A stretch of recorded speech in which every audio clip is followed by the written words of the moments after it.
May nagpapatatong client. Ano, tara? Alam nyo ba guys, sa part na yun, binabakot ko na nga pala yung design dun sa may stencil. Kasi nga inalobat yung printer ko. Kaya ayan, nagbabakat na naman uli. Abay, paano ba naman niya akala ko nawala yung charger ng stencil? Yung pala nandi nila ang sa ilalim ng kama ko. Buti nga lang hindi na nasira. Di ba nga yung mga gamit kapag nga nai-stock ayan nasisira ayun okay naman. Ang tagal na naka-stock kaya nga ang ginagamit ko sin charger sa printer ko yung charger ni mama yun sa cellphone yung Tecno. Kaya nga minsan ko lang sinacharge kasi nga feeling ko sensitive yung charger niyang yon kasi nga pang Tecno yon. Kaya ayun na pagtapos ko maligo nagpa-print nga pala ako sa labas. Na-miss ko naman din yung gawain ni kasi nga kapag magtatattoo ako lagi ako nagpapaprint pa sa labas tsaka ako binabakat sa stencil. Abay talagang napakainit napaliw pa nga yung pagpiprint ko. Tapos ayun wala pa akong dalang payong. Tapos balik na pala tayo dito. Ang papansin nyo nga pala naglagay na nga pala ako ng foaming soap tsaka nga pala sa schnavingan. Pagtapos nga pala nilagay ko na nga pala yung design hindi ko na nga pala na-videohan paano ba naman si mama may sakit kaya wala akong taga-video. At ayun, ang nagbibideo yung dalawang kapatid salinan sila. Tapos yung isa pang lalaki talaga namang napakatamad ba naman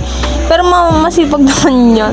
Abay, paano ba naman dito tamad nagro-Roblox? Ginagamit ko yung cellphone sa pagbibideo. Sabi ko, mamaya na nga Kaya nakakabitin tuloy habang ako'y nag-edit. Napansin ko yung mga video yung oonte. Kasi nga nagpapabideo ako 1 minute ng 1 minute. Kasi nga nagro-Roblox siya. Talagang isusumbo ko pa kay mama para lang akong video na. Tapos ayun, nung sinubo ko yung tumabi na sa akin para nga magbibideo. Pero nga nagro-Roblox ang kulit-kulit. Sabi ko i-videohan yung unang tusok hindi na-videohan. Paano ba naman nasa loob naman?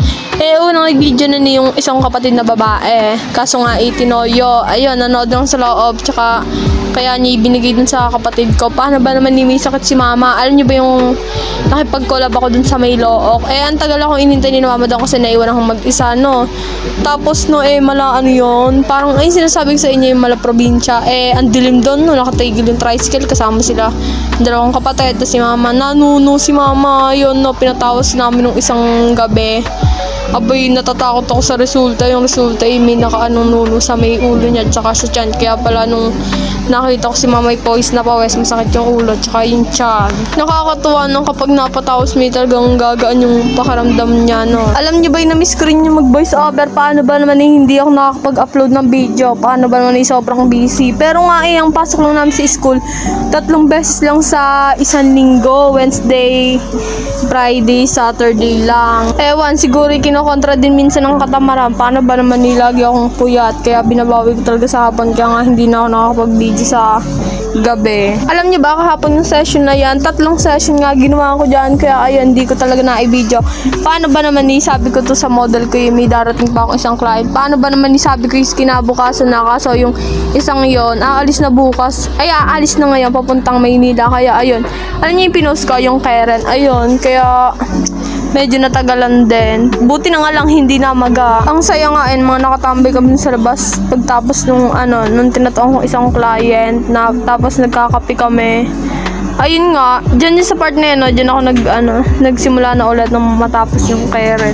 Hindi talaga nabibidyo yung kapatid ko sa nalipad. Paano ba naman nagro-Roblox maraming kalaro yun din Oo nga pala, nung nag-post ako ng picture, may mga nagtanong kung ano brand ng ink tsaka ng karami. Yung pala, yung pang-lining ko dyan, ginamitan ko siya ng 3RL. Tas yung pang point line ba yun? Oo nga, pang point line. Ginamitan ko siya ng 7RL ata. Tapos pang shading naman, ginamitan ko ng 9M1. Abay, kabado pa nga ako habang naglalining kasi nga pang entry ko talaga to. Kailangan ko talaga mag-ingat. Para ba naman pag ako'y ayun nga, goal ko, makapasok sa kahit pang 10 place ako, pwede na yun. Basta lang may makuha akong freebies. Hindi rin naman ako talo, guys, kasi nga, may t-shirt na. Ayun ang gusto ko talaga, yung t-shirt, tsaka yung freebies. Abay, alam nyo ba, dun sa may GC, ang daming kalaban, ang daming makakalaro, 100 plus. Tas, ang lupit nga, may mga babae rin doon, pero mga nasa 20s na sila. Tas, ang gaganda ng mga gawa nila, papaistong lang talaga ako Tapos, talagang may excite ako dun sa t-shirt. Di ko alam kailan papadala yun. Talagang susuotin ko yung araw-araw, di na ako liligo. Hindi, ang lupit lang kasi noon, kasi nga yung niya, yung design niya sa likod. Syempre, tato, malamang, alam naman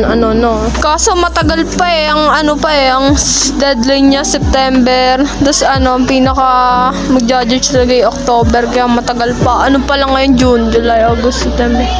Gagi 4 months pa, Diyos me. Okay, na-excite na lang. Ano ba naman ni Kiaga kung mag-submit? Walang Diyos. Pero alam niyo ba, dapat pang vlog lang kasi to. Kasi nga, wala na akong ma-vlog. Kaya dapat pang vlog lang to. Kaso nga, naganda na ako sa gawa. Kaya sabi ko pang entry na. Para nga, maganda na rin na maaga. Tapos niyan pala sa part na yun, nagbibideo at sa akin yung pinsan ko. Paano ba naman nakakamot pa sa ulo yung kapatid ko? Maggagabi na naman. Kaya sabi ko sa pinsan ko, siya na yung mag-video. Pero saglit lang yon si Kuya Ton. Nagpa-tattoo din yon pagtapos nan. Unexpected pa nga na pupuntahin si Kuya Ton dito kasi medyo malayo yung bahay niya dito. Yung pala ako talaga yung sadya niya, walang Diyos. Tapos ayan na, umuwi siya mga alauna na. Ay, alauna o 12. Oo nga, 12 umuwi siya kasi nagbingo pa kami dito sa may patay kasi dito sa harapan namin. Ayun nga, may patay nga. Kilala niyo yun, si Kuya Ancho, talagang nakakalungkot. Sobrang bait nun. Naalala ko pa yun kapag tinatawag ka kasi kapag nasa labas yon, binabati ko lagi yun. Sabay nangiti siya. Tapos ayun, nagbingo kami doon, no. Lagi akong nagbibingo doon paggabi, kaya lagi akong puyat, parang ewan. Kanina nga, ang sarap ng tulog ko nakahilatap ako din sa may sala Paano ba naman natulog ako mga alauna na? Kundi talaga nag-aayawan yung mga kalaban ko sa bingguhan talagang hindi kami mag-uuwian. Alam nyo ba, nung isang gabi, nakauwi kami, mag-aalas 3 na kasi natapos yung bingo, natapos yung bingo, 11 ata. Tapos yun, nagkwentuhan na lang kami hanggang mag-aalas 3. Ang kukwentuhan namin, puro matatanda. Yung isang kaibigan, si Wayne, tas may tatlong matanda, nagpapakwento kami ng mga 80s nila. Walang yung kwentuhan, yung ligawan dati. Sabay nakakawili naman makinig sa kwento ng mga matatanda talagang tawa kami ng tawa nun Sabay yan, yung isa doon tinuturuan namin mag-edit dun sa may Dola AI. Ang lupit nga basta ang dami namin na pagkwentuhan yung kung paano sila ligawan nung mga napangasawa nila ngayon, kung paano silang mga nagkakilala. Tapos ayun, ang LT talaga. Ay, natandaan ko na, nung isang gabi pala, pumunta kami doon ni nanay. Si nanay kasama ko alas 8. Tapos ayun, yung mga kaibigan ko, mga taga St. Joseph, pumunta doon. Ay, hindi. Ayun nga, taga St. Joseph, nagagala sila mga nakatambay. Pumunta ako doon, sabay hinatid na lang kami.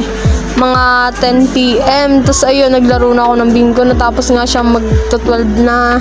Ang saya nga nagtambay kami ng mga kaibigan ko hanggang 10 PM. Sabay nasa bubong kami sa rooftop ng kaibigan namin. Ang taas ng bahay noon. May isa akong kaibigan doon, si Amir. Ang galing nun mag-drawing. Pinakita niya yung mga drawing niya sa akin. Sabay, ayun. Ang galing niya yung mga drawing niya. Puro ang ginagamit niya lagi, ballpen. Ang angas talaga, promise. Aminado ko na mas magaling talaga sa akin okay lang naman yung gawa.